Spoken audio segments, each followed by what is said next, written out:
Understood? Okay.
Boa noite. Boa noite a todos. Eu sabia que ia fazer esta entrada triunfal, porque estou aqui muito bem acompanhada, aqui pela Roseta, além do Paxi. O Paxi? Mas isto é um crime de lesa majestade. Bom, eu peço desculpa de não ter assistido às vossas apresentações dos projetos dos professores, que eu queria muito, mas foi um motivo de força maior e infelizmente bastante triste, é que, como sabem, faleceu o professor João Lobo Antunes, com quem nós, aliás, estávamos a fazer uma colaboração de umas conversas de ética, de ciências da vida e tudo isso, e eu tive que ir lá. Mas pronto, aqui estou de volta outra vez e bem acompanhada, muito bem acompanhada, exatamente. Quero uma fotografia, exatamente, assim. Pronto, e agora vou deixar de estar aqui a dizer parvoíces e vou passar a palavra ao Pedro Mota Machado, do Instituto de Astrofísica e Ciências do Espaço, que vai nos fazer um breve resumo do que foi toda esta aventura da missão Roseta, que muitos de vós seguiram, tenho a certeza. Até já. Porque eu viajo um bocado. Olá, boa noite.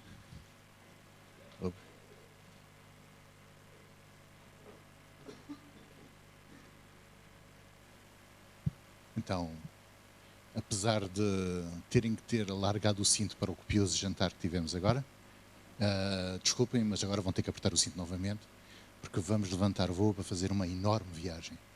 Vamos andar milhões e milhões de quilómetros através do Sistema Solar.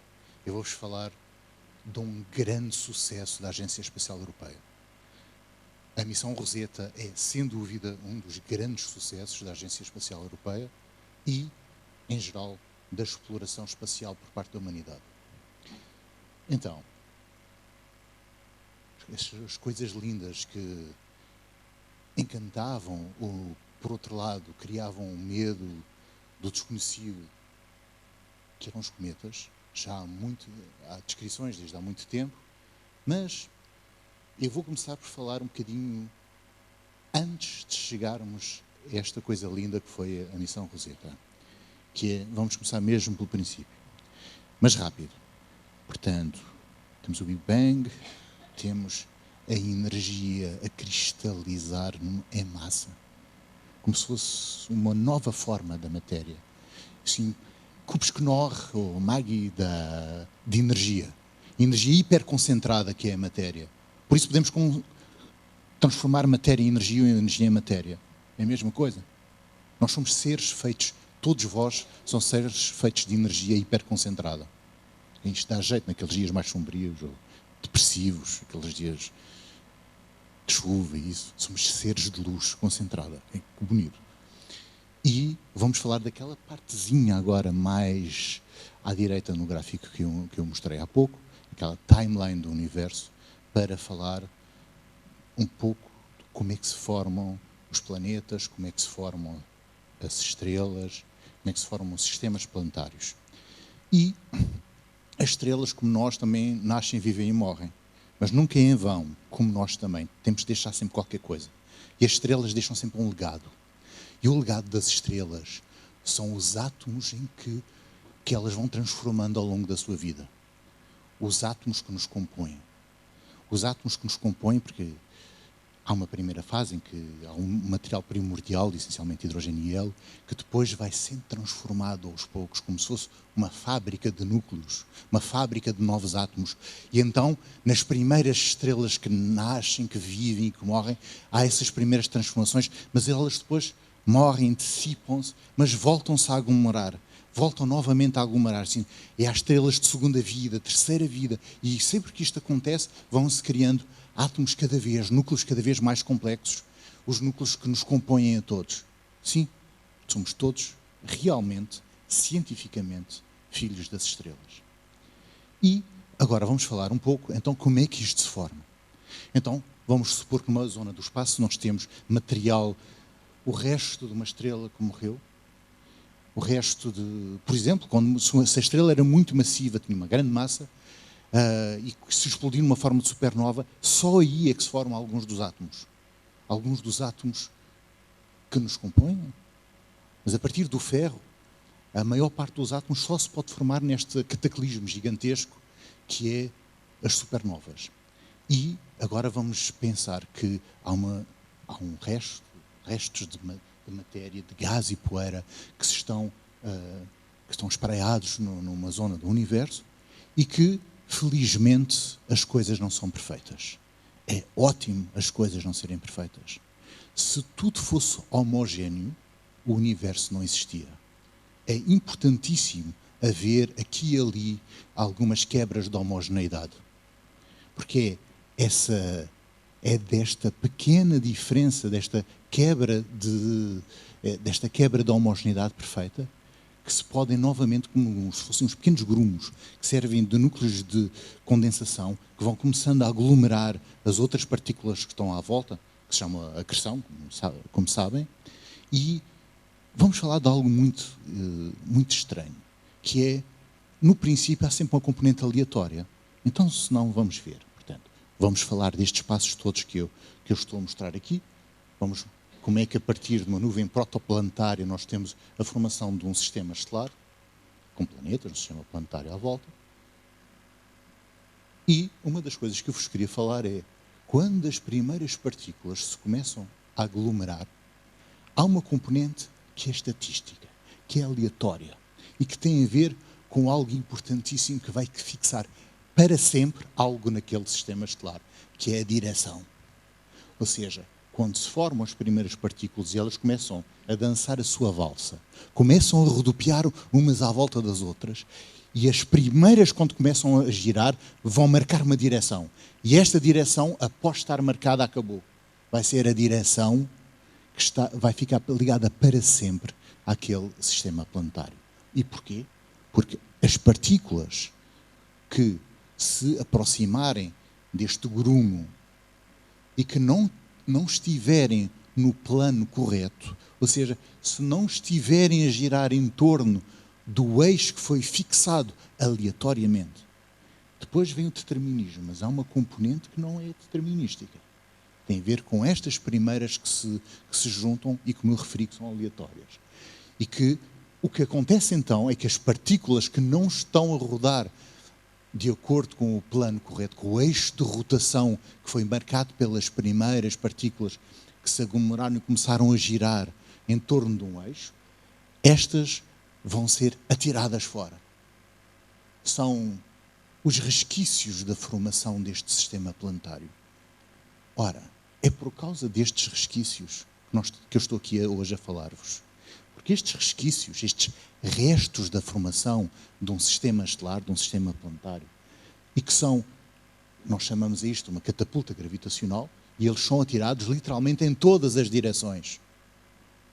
Então, há aqui uma coisa especial, que é, nós temos a formação de uma zona central, de uma aglomeração de matéria, que vai gerar, depois de se comprimir muito, aumentando o atrito, como quando eu esfrego as mãos, aumenta a temperatura. Ali o que vai acontecer é aumentando cada vez mais a pressão, aumenta cada vez mais a temperatura, até que, ao fim de alguns milhões de graus, se começa a dar a fusão termonuclear e dá-se a ignição, o nascimento da estrela. Mas acontecem duas coisas. Uma é, por acaso, a certas distâncias que têm a ver com a música, têm a ver com as frequências musicais. À distância da estrela central existem, chama-se o diagrama de Titchobod, ou regra de Titchobod, a certas distâncias vão-se formar outros grumos de matéria que ficam estabilizados todos no mesmo plano. Ora, as partículas que se aproximam da zona central e que não têm a tal direção primordial, o que vão acontecer é que vão ser tirados fora. Então temos, como eu referi, uma zona de um plano que é estável e onde se vão formar os planetas. Os planetas estão como se estivessem em cima de uma pisa, todos no mesmo plano. E é por isso que à noite é fácil eu ver se um corpo no céu, se é uma estrelinha ou se é um planeta. Uma das coisas, é aquilo que nós aprendemos na instrução primária, se pisca, se cintila, é uma estrelinha. Porquê? Porque está muito longe, é só um pontinho, é um ponto luminoso e por isso, dada a turbulência da atmosfera, pisca. Como os planetas estão muito mais próximos, portanto têm uma dimensão angular que não é nula, por isso já não vão piscar, como nós costumávamos dizer. Essa é uma das questões. E a outra é que, nascendo o Sol ali, pondo-se ali, temos oeste. Ora, nesta procissão, nesta autoestrada que eu estou a desenhar no céu, vêm os planetas todos em procissão, vêm todos na mesma linha. Porquê? Porque rodam no mesmo plano. Eu expliquei porquê. Tem a ver com a conservação do momento angular. E os planetas estão todos no mesmo plano. E as partículas que não estão, desde a formação do Sistema Solar, foram atiradas em todas as direções. Como houve um senhor, muitos anos depois,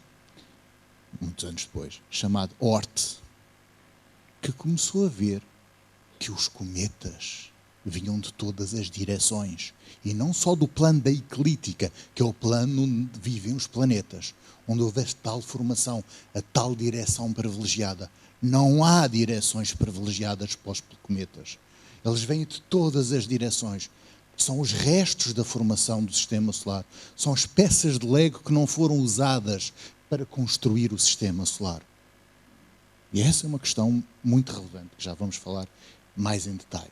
Então falamos das catapultas gravitacionais, falamos de pedaços de matéria primordial durante a formação do Sistema Solar que não foram usados e que foram atirados em todas as direções, globalmente a 3D, e falamos numa direção privilegiada, que faz com que, em torno deste eixo de rotação, nós tenhamos o Mercúrio, Vênus, a Terra, Marte.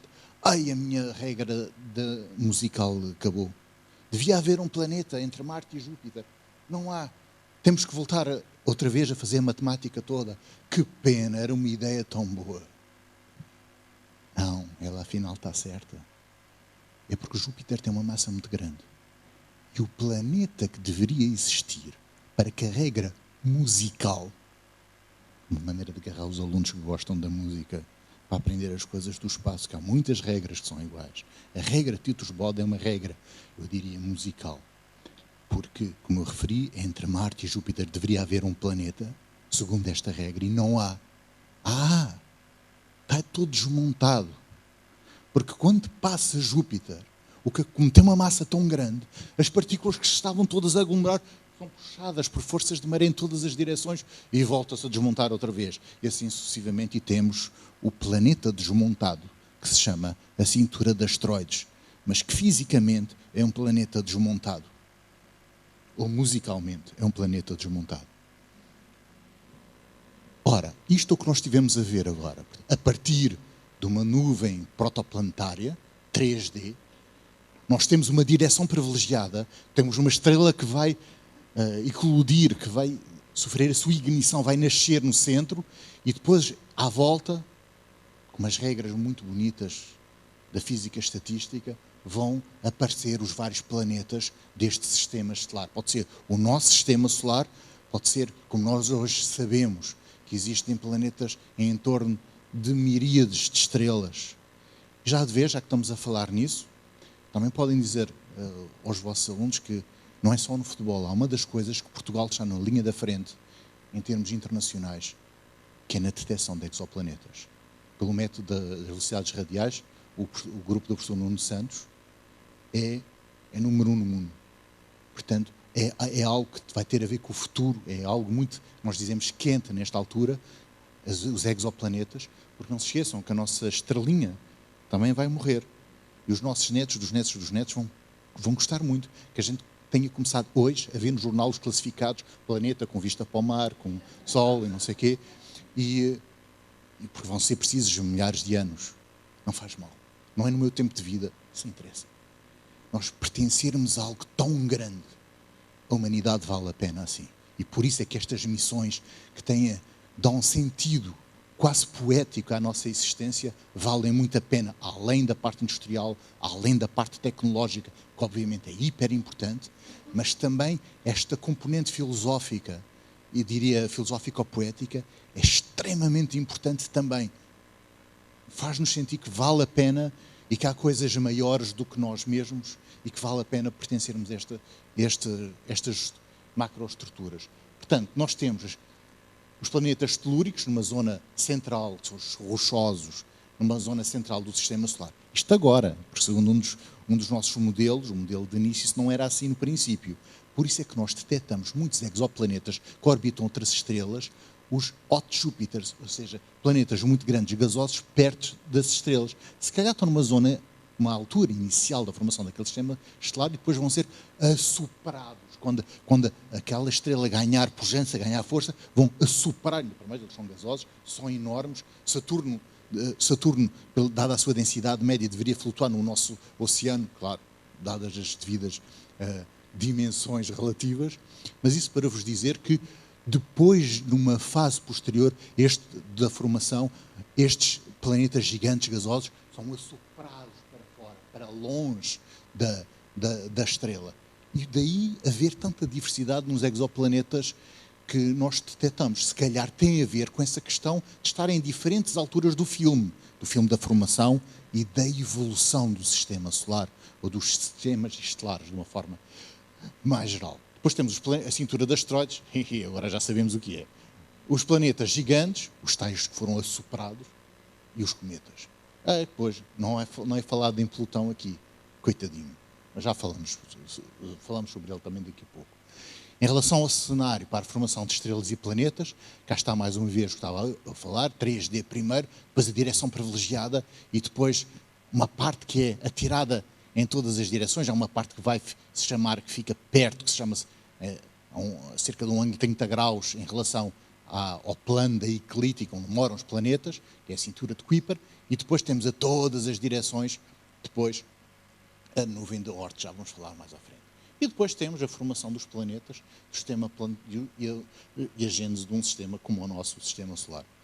O Hubble, o telescópio espacial Hubble, detectou, é uma fotografia, é uma imagem histórica, aliás, um sistema em que se estavam numa fase de formação e que se estavam a formar os planetas em torno da sua estrela. O nosso sistema é muito diversificado, já falamos sobre isso, os gigantes, os telúricos, etc. Os tamanhos, as densidades. Claro que isto não está à escala, porque senão tínhamos que ir ali para o centro Vasco da Gama para ver onde é que estavam os outros planetas. Mas reparem já numa coisa muito bizarra. Eu conheço, estive ainda a semana passada nos Estados Unidos com uma das pessoas responsável pela despromoção de Plutão. Recebeu ameaças de morte. Imaginem, um astrólogo que tinha previsto uma passagem por Plutão, que é uma coisa muito séria, muito má para alguns, claro, livres de impostos, etc. E agora Plutão, afinal, já nem sequer tinha a dignidade de ser um planeta. Bom, para já, Plutão só foi descoberto nos anos 50. Não foi assim há tanto tempo. Depois nós dizemos na escola primária Mercúrio, Vênus, Terra, Neptuno, Plutão. Errado. Errado. Porque Plutão está numa obra ressonante e uma parte da sua órbita está mais perto do Sol do que Neptuno. Isto já tinha qualquer coisa de bizarro. Outra coisa que é bizarra é, reparem, estão todos no mesmo plano. E Plutão está longe. Assim como é a Eris, que é outro corpo parecido com Plutão, mas ainda maior. E estes corpos transneptunianos, ou planetas anões, como se começou a dizer-se agora, são largas dezenas dos encontrados até agora. Portanto, para Plutão ser planeta, todos os outros também deveriam ser. Agora, não é retirar nenhuma dignidade a Plutão ser considerado um planeta anão. Se bem que, eu já tinha ouvido há uns 2 anos atrás, uma das pessoas que sabe mais de cometas, disse-me assim ao ouvido, sabes, Pedro, para mim hoje os cometas e o Plutão, eles são da mesma família. Então repara até que Plutão foi descoberto que tem uma exosfera, está a sublimar, tem uma espécie de atividade cometária, não se diz a ninguém. Ninguém não sai daqui. Espero que não estejam a transmitir isto. Mas, eu sei que estão. Mas esta é a questão. Reparem, até na composição e nas imagens fantásticas da New Horizons de Plutão, não é muito parecido com os cometas. É muito parecido com os cometas. Portanto, é algo que tem a ver, também tem a ver com o material primordial, muito provavelmente, do Sistema Solar. Ok, então, temos as grandes diferenças de tamanhos, já falamos nisto, eu vou passar um pouco sobre isso, que vocês já sabem isto tudo muito bem. E então, aqui, só para terem uma ideia da relação de tamanhos, a nuvem de Oort é a tal tridimensional que engloba, quase como se fosse uma casca do nosso sistema solar, está a anos-luz em relação, aliás, a milhares de unidades astronómicas em relação ao Sol. Como podem ver aqui, os tamanhos relativos. Isto é para nós termos uma ideia da relação dos tamanhos no sistema solar. Muito rapidamente, se a Terra tivesse 1 centímetro de diâmetro, estaria a 117 metros do Sol. E, por exemplo, Júpiter teria 1 centímetro de diâmetro e estaria a 610 metros do Sol. Mas, por exemplo, Plutão, que tinha 0,18 centímetros de diâmetro, estaria a 4,6 quilómetros do Sol. Para terem uma ideia de como é que estas distâncias são enormes. E Éries, que eu falei há pouco, estaria a 7,9 quilómetros do Sol. Aqui nós temos o facto, que vai ser muito importante para falarmos de cometas, o facto de nós termos aqui o nosso sistema solar, isto é aqui onde chegaram as Voyager, temos aqui quantas unidades astronómicas temos nesta bolha, e depois temos aqui a heliopausa, tem a ver com o material que é ejetado pelo Sol até entrar em equilíbrio com as outras estrelas à volta, mas as estrelas têm um movimento próprio, e o que acontece é que quando passa uma estrelinha, ela vai criar perturbações na nuvem de Oort e literalmente vai atirar, vai acelerar e vai atirar para, eventualmente, para a zona central do Sistema Solar, alguns destes rochedos, destes restos da formação do Sistema Solar.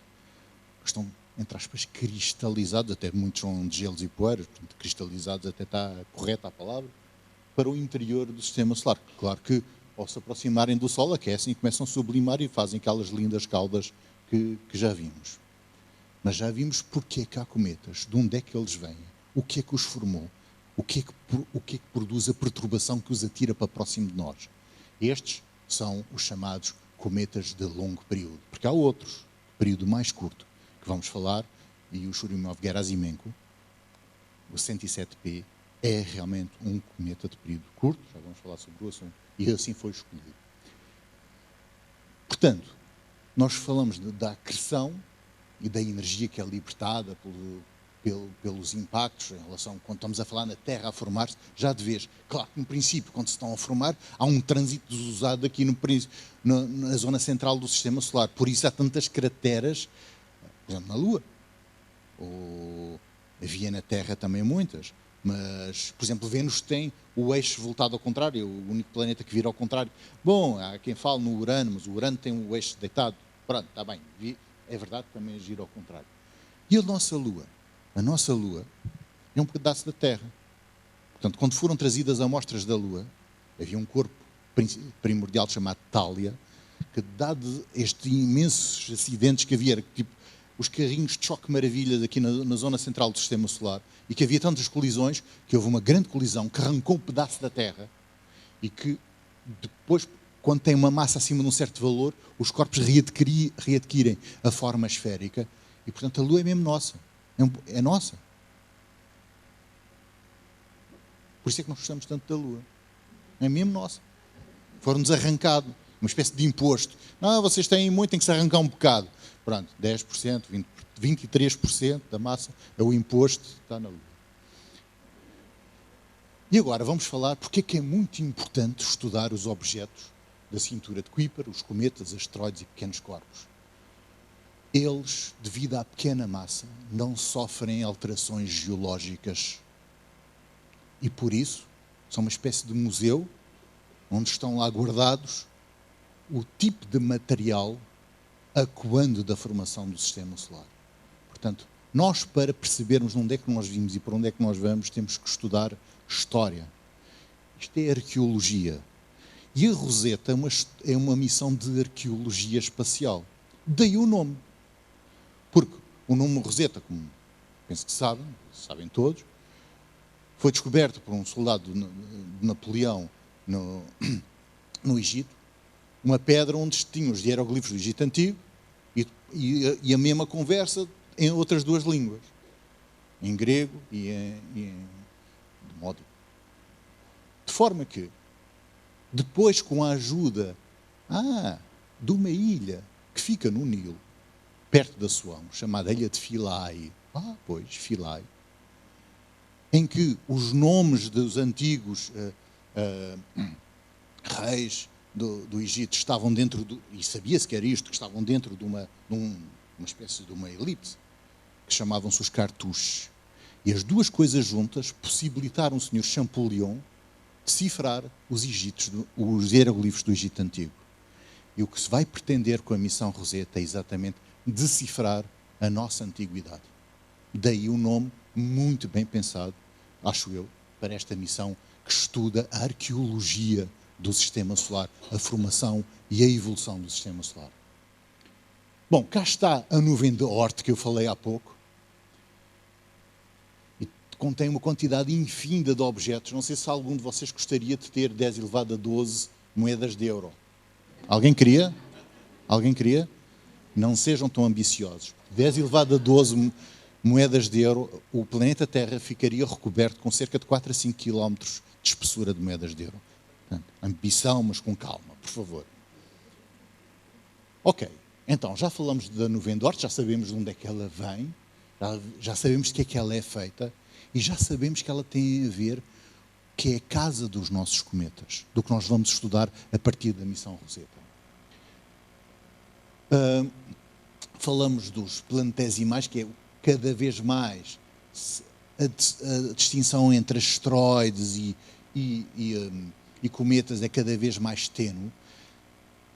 Um cometa é algo que tem uma atividade cometária, portanto, se tiver voláteis, se tiver substâncias que vão sublimar ao aproximar do Sol, vão apresentar atividade cometária e, portanto, vão se chamar cometas. Mas, de resto, vêm da mesma altura e têm a ver com o mesmo tipo de estrutura. Eventualmente, a composição tem mais gelos e poeiras, no caso dos cometas.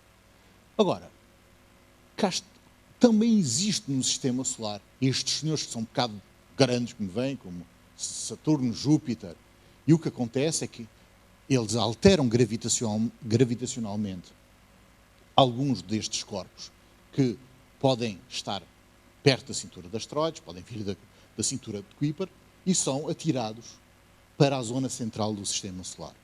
Estes são os cometas de período curto.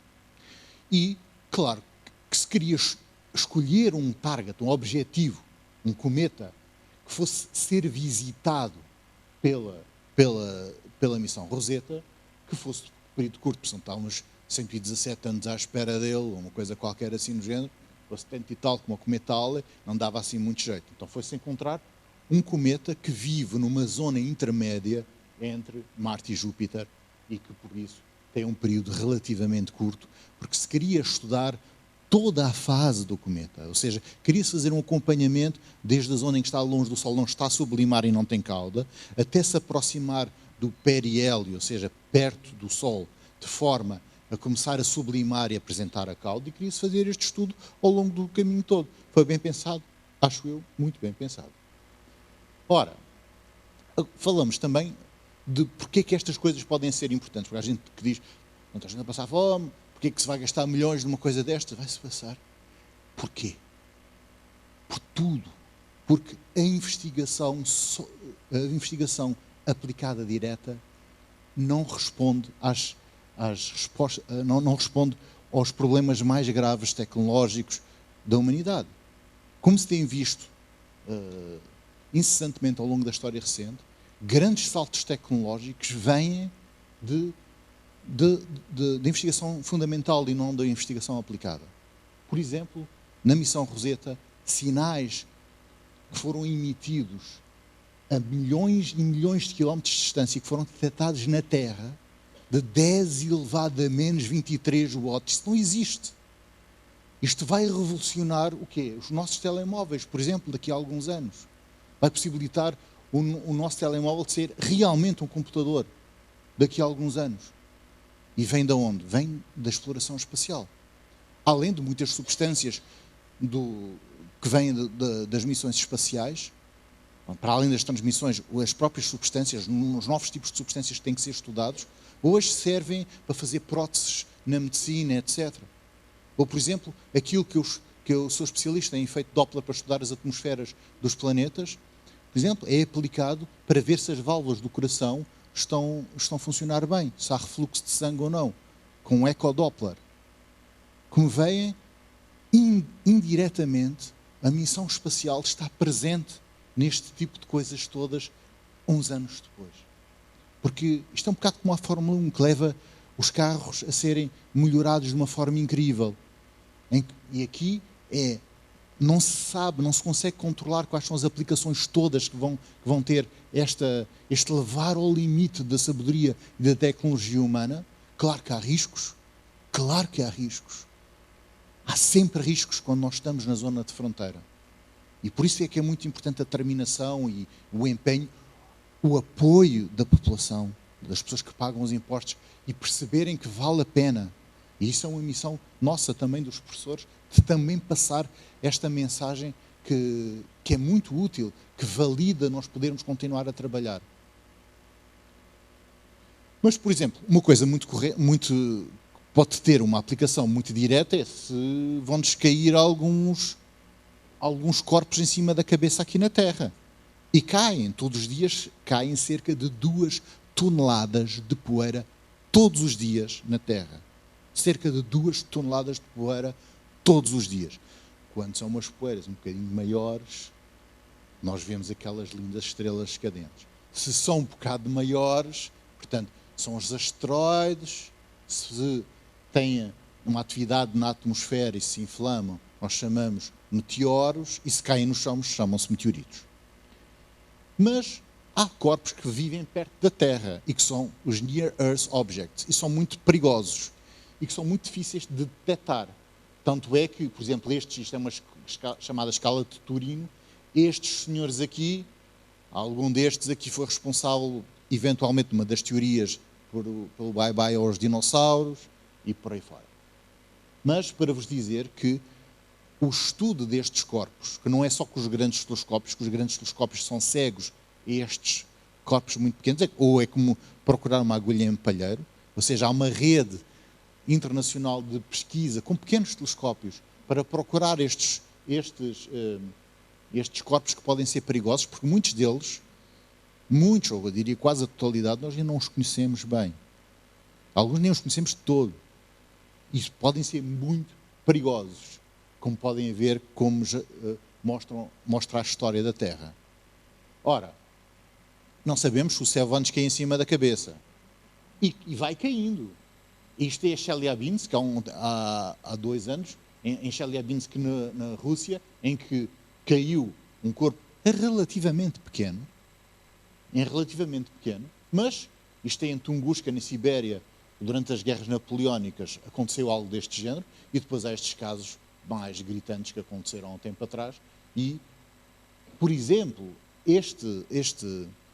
aquele pequeno corpo foi detectado através de ocultações estelares, que nós sabemos minimamente que há um corpo que eventualmente vai tapar uma estrelinha, e nós podemos ir com pequenos telescópios verificar se a luz que é emanada pela estrela cai. Chama-se isto uma curva de luz. É muito parecido ao método dos trânsitos para detectar exoplanetas, o que eu vos estou a mostrar aqui. E isto é uma grande descoberta. É uma grande descoberta de um amigo meu brasileiro, com quem eu fiz algumas observações deste tipo das ocultações estelares. Isto foi um artigo importante da Nature há pouquíssimo tempo, há 1 ano e tal, que foi a descoberta de anéis à volta de asteroides, que não está previsto pela nossa teoria atual. E qual é o problema de estarmos errados? Há algum problema? Não. Quer dizer, vamos ter mais trabalho. Temos que refazer as contas. Há algum problema com isto? Eu não vejo nenhum problema. Há sempre coisas novas, vamos sempre afinando. Vamos afinando cada vez melhor a nossa interpretação do universo. Ainda não é perfeita, não é total, nunca será total. E qual é o problema disto? Se não acabava-se o meu trabalho, eu ia ficar tristíssimo, porque eu gosto muito do que faço. Ora, estava a falar há pouco daquele asteroide que vocês viram há pouco. Aquele asteroide foi detectado pela primeira vez por um professor do liceu espanhol. Imaginem, ele caiu na Terra. Podia ter morto muita gente. Imaginem que era um corpo um pouco maior. Podia ser um de vós, com um telescópio que se tem no quintal, podia detectar e podia ser a pessoa mais ecológica do mundo, podia salvar a vida na Terra, eventualmente, se fosse a tempo. Portanto, a observação destes corpos é tão importante que existe uma rede internacional pela NASA, e existe também agora uma rede internacional da ESA, sobre a ocultação estelar por parte de pequenos corpos, porque é muitíssimo importante. Claro que é distribuído em termos estatísticos por várias pessoas, para verem uma vez por semana, uma vez de 2 em 2 semanas, um cantinho do céu, que é o seu cantinho, e quando há um alerta, imita o alerta, e depois nós vamos com os telescópios grandes apontar para lá e ver o que é que se passa.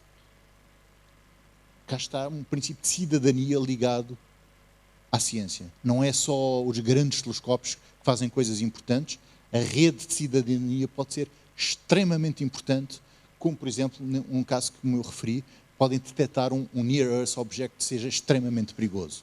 Eu estou mesmo a falar a sério, é mesmo uma coisa hiper importante. Agora, vou-vos mostrar, então, como é que funciona esta questão da...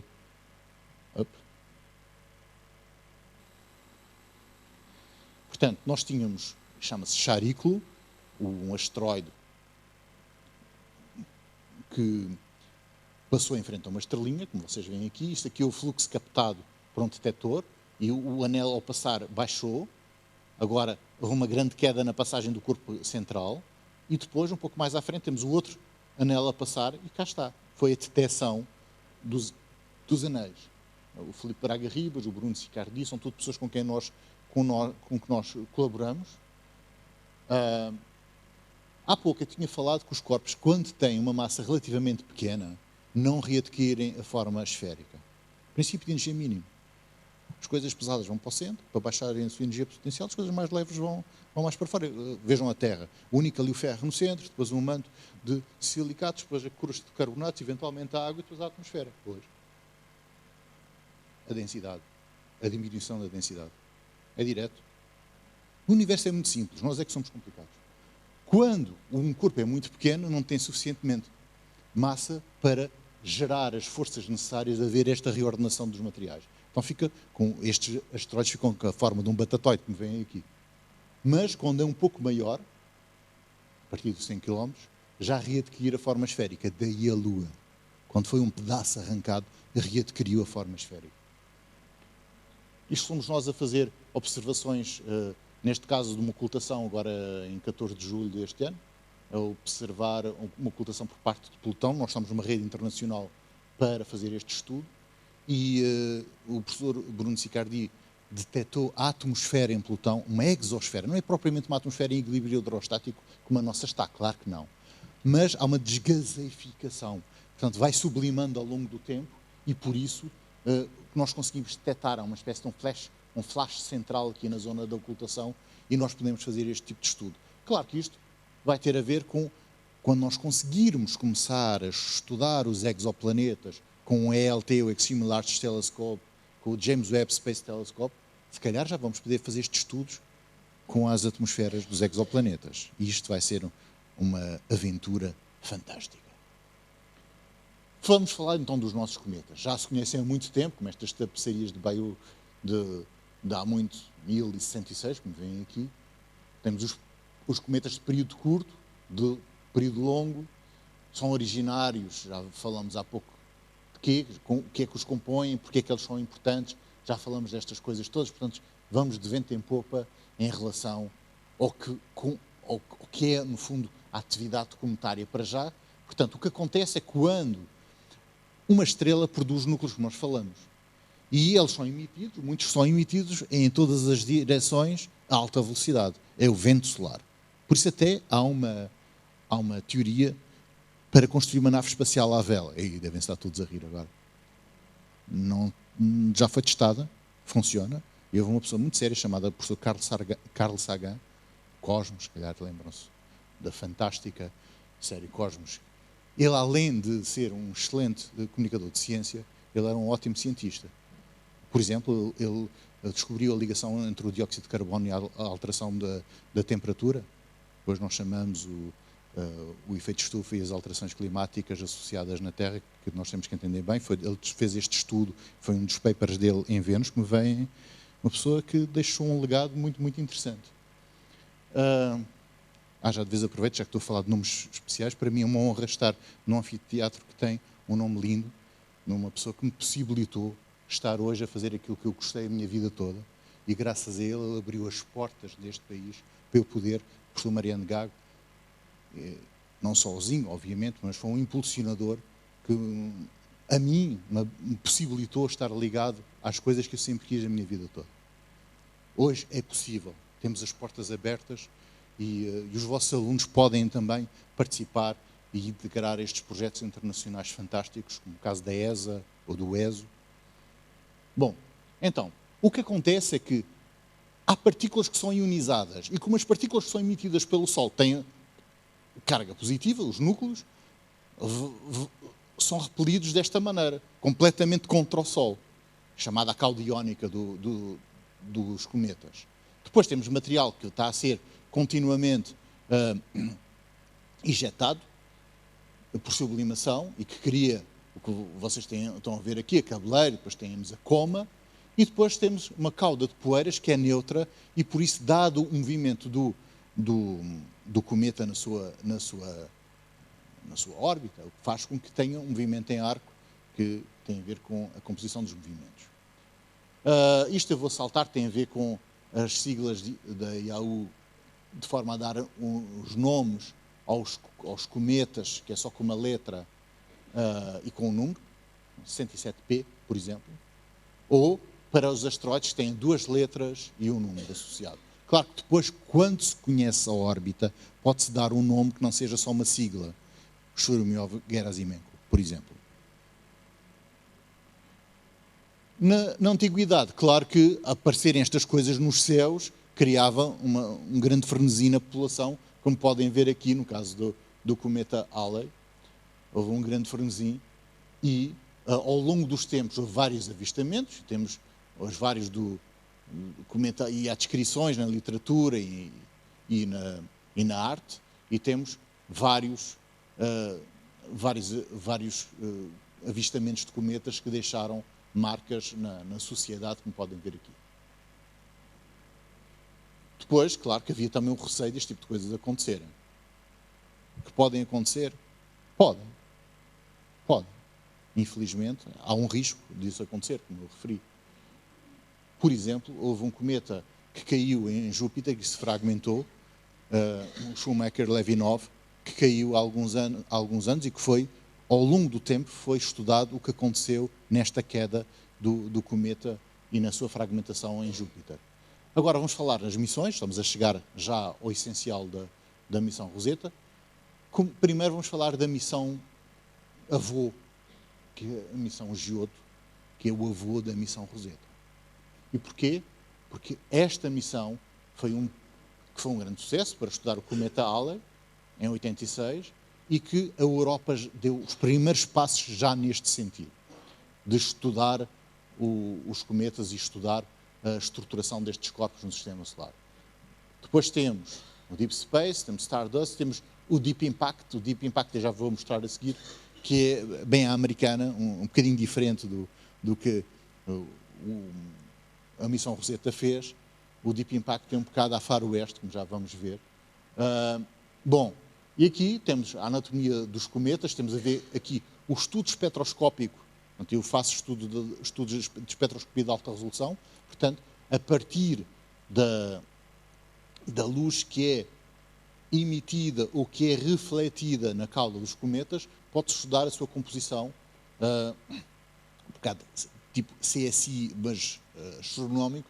Podemos fazer o estudo de qual é a composição dos cometas. Já sabia há algum tempo que havia moléculas orgânicas. Ora, isso é uma questão importante. Moléculas orgânicas nos cometas. Já vamos falar também nisso diretamente no caso da missão Rosetta. Ora, no caso da estrutura cometária, isso eu já estive a falar, portanto vamos passar um bocadinho. as poeiras, os gases ionizados, a diferença. Esta que vem a direito, que é azulada, é a cauda iónica, e que é encurvada é a cauda de poeiras.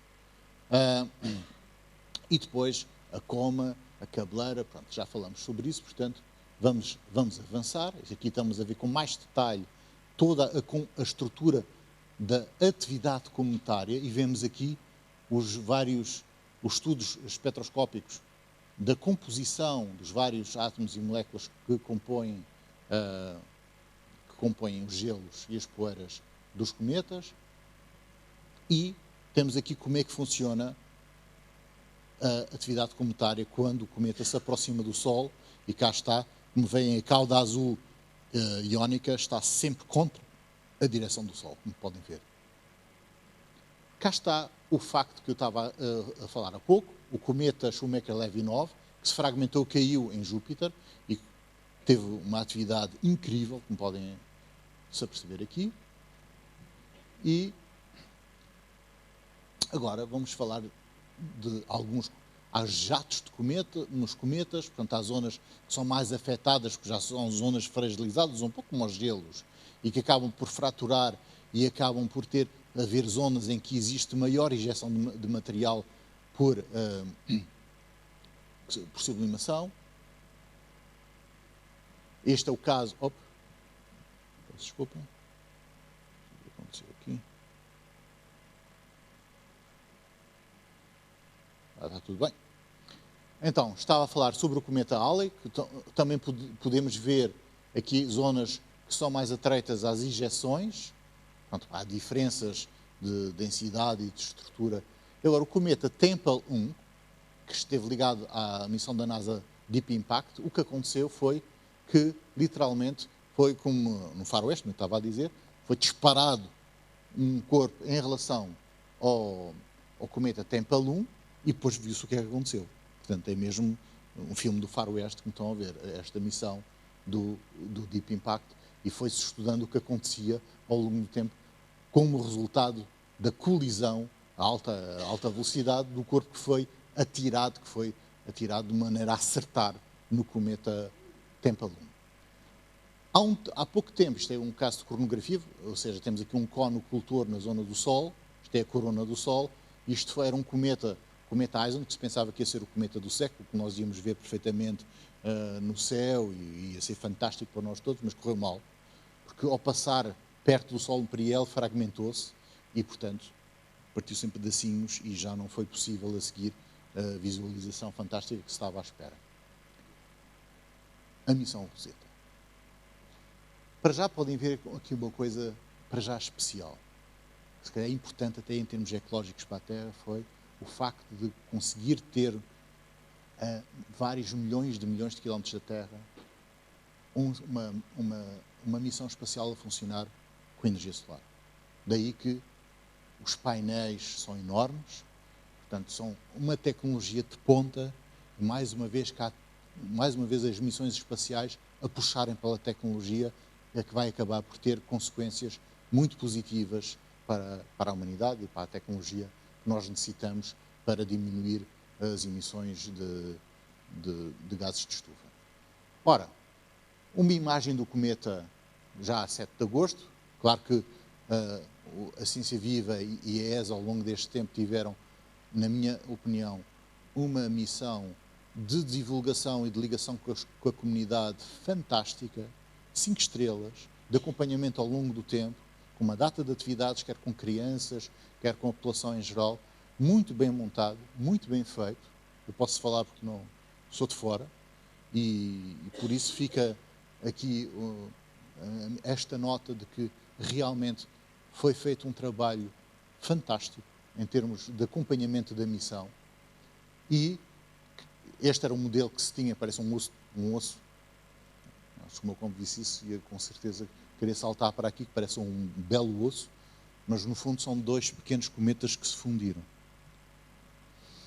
Ora, falando um bocado sobre a missão Rosetta, vamos ver a longa caminhada que foi feita para se chegar lá, e vamos falar de algumas questões que eu já vim preparando ao longo deste tempo, desta palestra, que é o facto de se utilizarem Gravity Assist, ou seja, assistências gravitacionais, que é uma forma fantástica, super ecológica, de aumentar a velocidade de uma sonda espacial sem recurso a combustível, que é utilizar o facto da catapulta gravitacional, que no fundo é fazer com que a nossa sonda passe perto de um planeta, como por exemplo aqui ao pé de Marte, que faz como uma fisga, aumenta muito a sua velocidade a custo zero, o que é fantástico.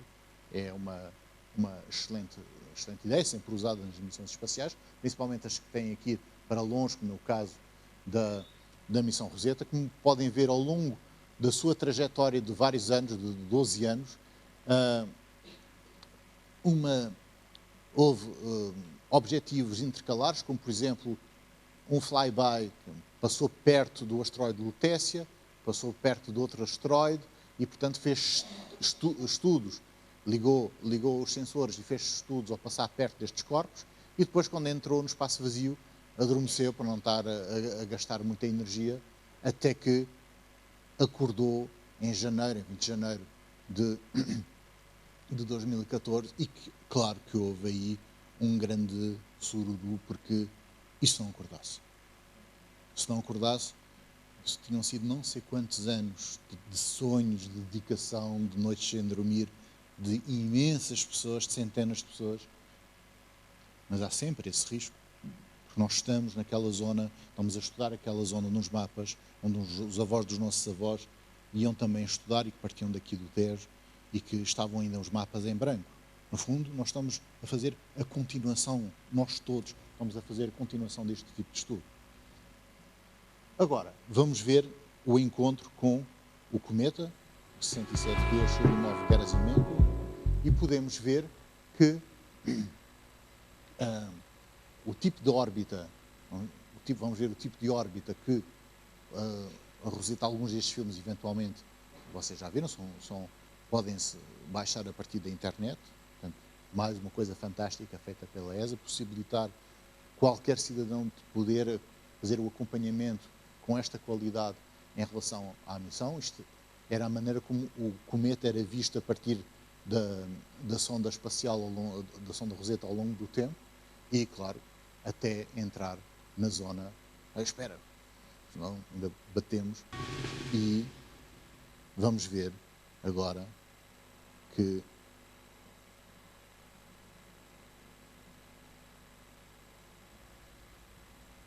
vamos ver o módulo de aterragem Philae. Portanto, fazer um estudo in situ, aterrar num cometa, era algo que, em termos tecnológicos espaciais, foi um grande salto. Um grande salto em termos tecnológicos. Portanto, cá está a sonda Philae, que foi ejetada a partir da sonda Rosetta e que, depois, o que aconteceu, e que sabem que não foi tudo em termos... houve problemas. Um dos problemas que houve foi estes ganchos que deveriam ter agarrado o corpo, porque o cometa tem uma gravidade muito pequena. Tem uma gravidade tão baixa que cria problemas. Por exemplo, não há como é que se vai ter uma órbita kepleriana à volta de um corpo que tem uma massa muito pequena? Não há. Já vão ver que este foi um dos grandes desafios da missão Rosetta. Portanto, o que é que se pretendia com a missão Rosetta? Seguir a atividade cometária ao longo do tempo, compreender como é que era o processo da sublimação, qual era a composição química detalhada, as propriedades físicas e o estudo da estrutura do núcleo cometário. Portanto, basicamente, saber que materiais é que eram, o que é que estava lá, qual era a sua diversidade, como é que se processava, qual era a sua densidade e qual era o processo de sublimação. E uma das coisas, neste grande salto tecnológico, que era ter um lander, a sonda que aterrou para fazer estudos in situ, e, como sabem, os ganchos que deveriam segurar o corpo ao cometa não dispararam. Não dispararam e por isso saltitou e não ficou numa posição muito favorável, de modo a ficar virado para o Sol e receber energia para poder continuar a sua atividade a 100%. Mas reparem, mesmo sendo a um nível mais baixo, ou seja, menos tempo de ciência, a quantidade de dados e todas as descobertas que nos próximos anos vai possibilitar esta sonda é um sucesso fantástico. Portanto, é na mesma um enorme sucesso e no cômputo geral da missão Rosetta. Foram muitos anos, foi lançado por um foguetão Ariane 5 em 2004, foi a viagem até ao cometa que eu estive a descrever há pouco, e depois a aproximação ao cometa e a ciência durante o acompanhamento, como vimos, acabou por ser um pouco mais longo do que aquilo. Reparem que a quantidade que nós chamamos isto de payload, ou seja, a quantidade de detectores que estão na sonda Rosetta e no Philae, é absolutamente incrível, porque há várias abordagens diferentes, há várias grandezas físicas que se pretende medir, que se pretende detectar, e daí que em diferentes comprimentos de onda, etc. Portanto, foi necessária toda esta panóplia que vem aqui de detectores distintos, a payload da missão Rosetta. Tinham vários objetivos, eu não vou passá-los em detalhe, os mais importantes eu já referi, mas só para terem uma ideia que, por exemplo, este é payload, todos os instrumentos que estavam a bordo da sonda Philae, cada um com objetivos muito, muito concretos, para estudar casos muito, muito especiais, e que é uma catatupa de dados que vão demorar uma década, pelo menos, a ser estudado agora nos próximos anos. E temos os objetivos genéricos da missão Rosetta, alguns eu já falei há pouco, aqui está um pouco mais em detalhe, eu não vou, os mais importantes eu já falei, eu vou passar um pouco por cima disso para não ser também demasiado, ir demasiado ao detalhe nestas coisas. Também aqui estão os objetivos de missão, os vários instrumentos, portanto, isto são as folhas de missão da missão Rosetta na ESA, onde é apresentado a missão Rosetta, e cá está a aproximação da missão Rosetta, da sonda, ao seu objetivo, ao cometa Churyumov-Gerasimenko, que tenha este tamanho, 3 por 5 km, no periélio ficava 1.292 unidades astronómicas, a Terra está, em termos médios, a uma unidade astronómica, que são cerca de 8 minutos de luz, ou 150 milhões de quilómetros do Sol. No afélio, que é quando está mais longe do Sol, este cometa chega a 5.7, grosso modo, unidades astronómicas, e há muita gente a trabalhar, como podem ver, aqui no Centro de Controle de Missão, que em tempo real acompanham no dia-a-dia a missão, mas também há outras questões. Isto aqui é durante o flyby a Marte, nas tais catapultas gravitacionais. Aqui podem ver que também a recepção dos dados é algo extremamente importante, portanto, o loop tem que estar fechado, com os vários passos, e há pessoas a trabalhar, obviamente, em todos os segmentos deste espaço. Aqui nós podemos ver o grande detalhe com que foi estudado o cometa, portanto, a grande resolução espacial que se conseguiu com a missão. Este aqui é um momento histórico, é quando houve o blip, em 20 de janeiro de 2014, quando realmente se viu que conseguiu sair da hibernação profunda a sonda e voltar à atividade. E isto foi uma descoberta preliminar, que foi o facto de a temperatura superficial era mais alta do que o que se pensava, era menos de 70 graus Celsius, ou seja, mostrava que não deveria ser completamente gelo, ou seja, deveria ser um pouco mais escura, devia captar um pouco mais de radiação. Esta foi uma descoberta preliminar, logo no início, nos primeiros dias da missão. As descobertas mais importantes até agora, mas primeiro quero falar, cá está, como o cometa tem uma massa muito pequena, não se consegue ter uma órbita, como por exemplo a Lua em torno da Terra. Então, há esta espécie de bailado que estão a ver aqui, sempre com correções de órbita, porque uma massa é muito pequena, tem que ativamente estar a controlar sempre a órbita da missão. Já estou quase a finalizar. Aqui vou mostrar um bocadinho como é que é o tipo, estão a ver, isto tem que ser controlado continuamente. porque não há órbitas keplerianas estáveis, como estão a ver. Aproveitem, quando estão a ver esta imagem, para falar de algumas descobertas fantásticas já até agora da missão Rosetta. Uma delas é o facto de foram descobertas muitas moléculas orgânicas, foi descoberto um aminoácido como a glicina, e outra questão, e isso é muito importante, quer dizer que há moléculas pré-bióticas que podem passar de um corpo ao outro no sistema solar. E a outra questão importantíssima, que é até agora, outra coisa que nós temos que reescrever nos nossos modelos, é nós pensávamos que a maior parte da água na Terra tinha vindo dos cometas, que têm uma grande quantidade de água, sim, e pensava-se que era assim.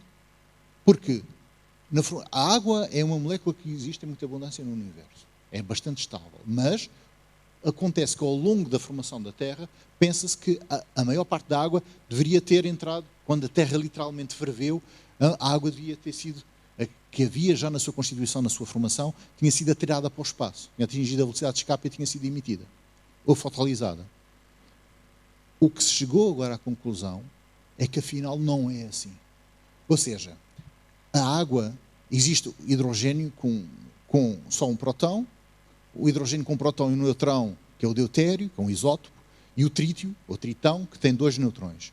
E existe uma relação de proporções natural entre eles. E o que se chegou à conclusão, que é uma espécie de impressão digital de onde é que veio aquela água.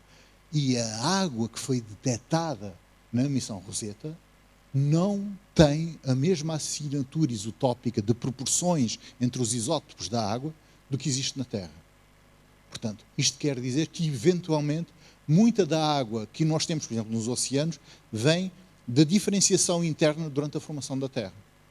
Mas isso é um capítulo que tem que ser reescrito. Ótimo, ainda temos trabalho para fazer. Para chegar ao fim, vamos ver, geralmente, como nos filmes, há bocado falei de faroeste, e via sempre no fim do filme aquele duelo ao pôr do sol. Aqui não há duelo nenhum, mas é um filme que mostra um pouco como é que seria o pôr do sol no cometa 67P. Portanto, para falar desta fantástica missão, que nos vai possibilitar conhecer com muito mais profundidade de onde é que nós vimos, como é que se formam os sistemas estelares, como é que eles evoluem, no caso concreto do nosso sistema solar, e como é que nós podemos depois extrapolar para os planetas que nós estamos a encontrar à volta de outras estrelas. E com isso, muito obrigado.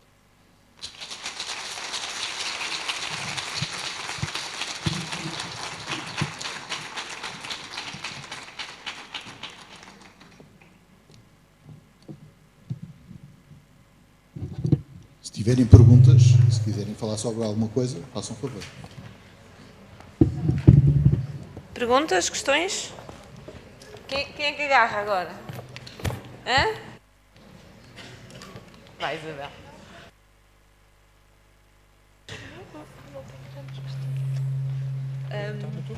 Ok, boa noite. Será que a água poderia vir de outros cometas que não da família do P67? A pergunta faz sentido. Na minha opinião, não. E porquê? Porque, como eu falei, os corpos, que são agora os cometas, foram os resquícios da formação do sistema solar. Ou seja, eles são formados mais ou menos ao mesmo tempo. É como a minha mãe, quando fazia um bolo e punha lá umas passas para dentro, as passas que não queria usar, punha para fora. Foi ao mesmo tempo. As passas que pus fora foram foram rejeitadas mais ou menos ao mesmo tempo. Portanto, é de esperar, mas eu não tenho a certeza do que estou a dizer. Na minha opinião, a proporção, a assinatura isotópica, a percentagem isotópica que há na água de praticamente todos os cometas daquele período que existem naquela região deve ser muito semelhante. Pode acontecer cometas que advenham de corpos que estejam lá nos confins da nuvem de Oort, que tenham uma assinatura um pouco diferente. Isso eu acho que sim, pode ser. Questões? Cá atrás?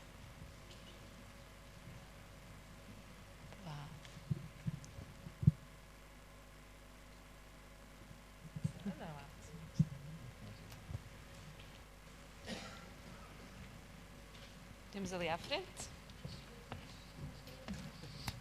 Não sei apanhar. Quer dizer que aquela diferença que a gente fazia antigamente entre asteroides e cometas, no fundo já é quase como é que é, mas há asteroides que são de natureza muito rochosa, não é? Ao passo que os cometas são todos mais ou menos bolas de gelo sujas. Mas devemos chamar a ambos planetesimais? Faz sentido continuar a falar em asteroides ou como é que é a terminologia correta? Que terminologia é que devemos usar?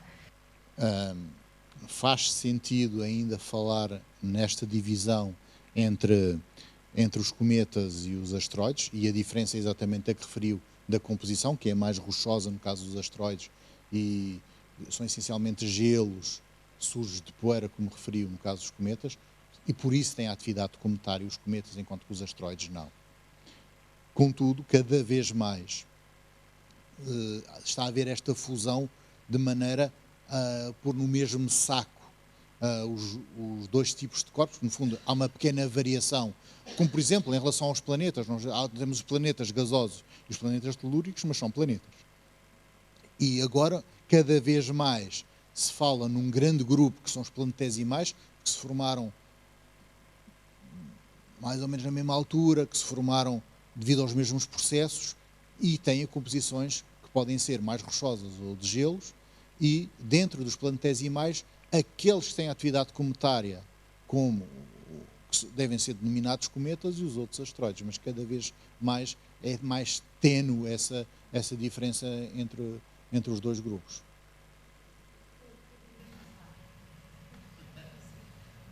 Atividade cometária, nós ainda chamamos cometas, que fazem aqueles lindos arcos no céu. E chegassem perto do Sol, terias na mesma caudas? Não tem água suficiente. É essa exatamente a diferença. Portanto, a atividade cometária vem de ter muito gelo na sua composição, e por isso, ao se aproximarem do Sol, começa a sublimar, e isso é que leva àquilo que nós vimos, os vários tipos de caudas, etc. O caso dos asteroides, não. Podem-se fragmentar, eventualmente, mas caudas não. Mas, por exemplo, o caso que eu falei dos planetas transneptunianos, dos planetas anões, como o caso de Plutão, que foi detectado esta exosfera, aliás, o que nós estávamos à procura na comunidade internacional agora, a seguir estas ocultações, é à procura da densidade dos gases que são sublimados em Plutão, e o que foi provado agora, é um paper da Nature do ano passado, do professor Bruno Sicardi, é que ao longo do tempo há uma variação da densidade destes componentes na atmosfera. Qual é o próximo passo? O trabalho está a ser feito agora, relacionar, portanto, estudar a correlação entre a posição na órbita e a variação dos voláteis. Para mim, parece-me, isso é a minha opinião, parece-me que deve haver uma ligação direta. Portanto, é muito parecido com a atividade cometária, mas, claro, não faz uma cauda, porque está longíssimo, como viram há pouco quando vimos as escalas no sistema solar.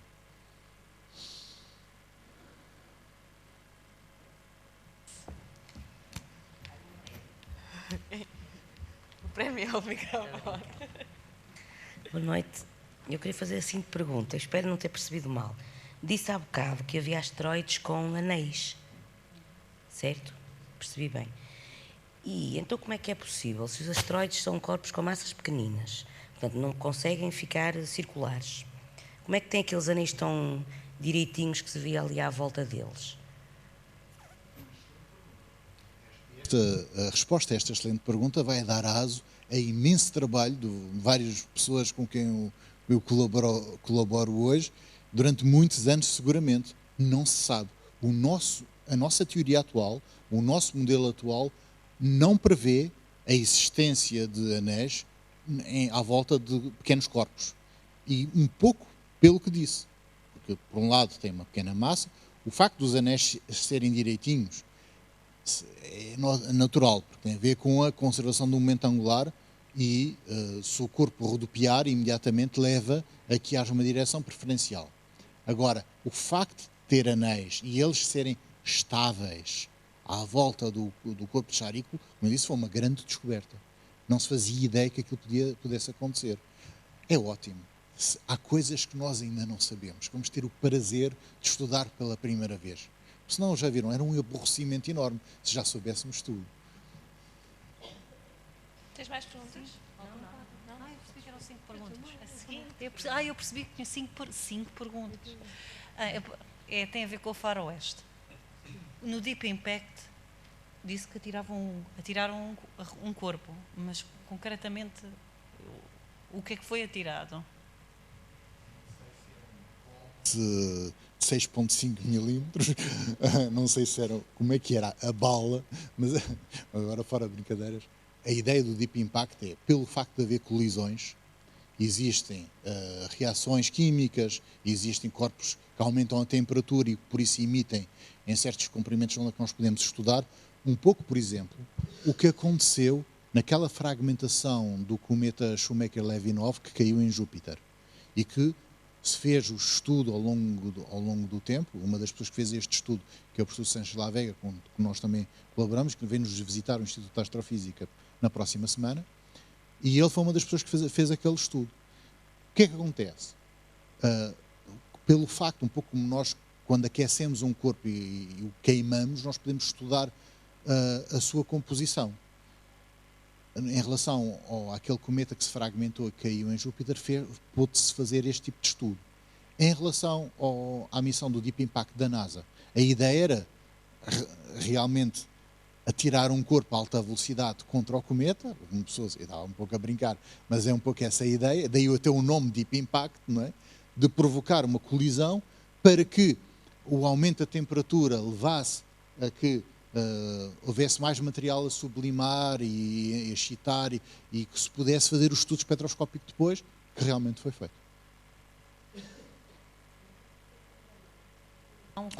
O que foi a tiro, sim. Sim. O corpo em si. Era mesmo, vamos lhe dar um tiro.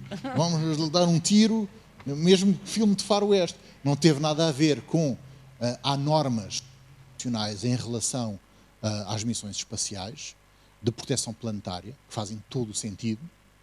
Porque, por exemplo, daqui a alguns anos, se descobrir vida em Marte, eu vou ter as minhas dúvidas se não foram bactérias que as primeiras sondas, que não eram totalmente limpas, que transportaram para Marte. Porque a vida é muito frágil, mas é muito tenaz na sua adaptabilidade. A grande força da vida é a sua adaptabilidade. Portanto, existem normas de proteção planetária, como eu referi, e a missão de Rosetta acabou completamente de acordo com as normas de proteção planetária, e o que foi feito foi fazer esta colisão controlada a baixa velocidade da sonda em relação ao cometa, e que para mim faz muito sentido, porque andaram naquele baile durante não sei quantos anos como se estivessem a namorar-se. Parece um bocado um filme de Charlie Chaplin, em que a sonda andava ali naquelas órbitas um pouco estranhas em torno do cometa, e que finalmente vão ficar juntos para toda a eternidade agora. O cometa 67P vai ficar acompanhado com a sonda Rosetta, né? vai ficar lá em cima, mais a sonda Philae, vão ficar juntinhos para o resto dos tempos. E, como eu disse, de acordo com as normas de proteção planetária. Bem? Não, então se calhar vamos a... Tens uma pergunta, Fernanda? É só uma duvidazinha que eu tenho, que eu não apanhei há bocadinho. Portanto, quando um planeta novo é descoberto, ele é catalogado com a data da descoberta e depois 2 letras. Não apanhei bem. Isto são as normas da IAU em relação à nomenclatura atribuída a asteroides e cometas. Em relação aos asteroides, são utilizadas 2 letras para os asteroides e o número, que tem a ver com a descoberta. No caso dos cometas, é só uma letra e o número. Portanto, o cometa 67P só tem uma letra. número é o que? É um ano? É um mês? É da descoberta? É... Olha, posso ir ver consigo, mas não sei de cor.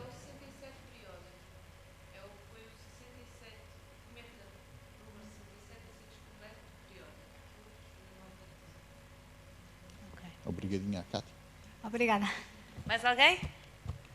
Então, olhem, se calhar vamos dispensá-los por hoje. Vamos agradecer novamente ao Pedro a sua palestra.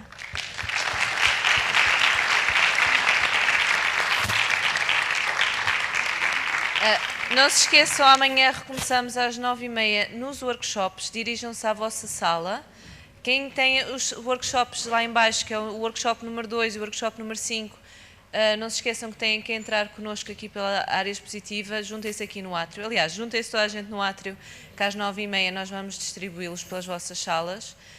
E espero que tenham gostado do primeiro dia.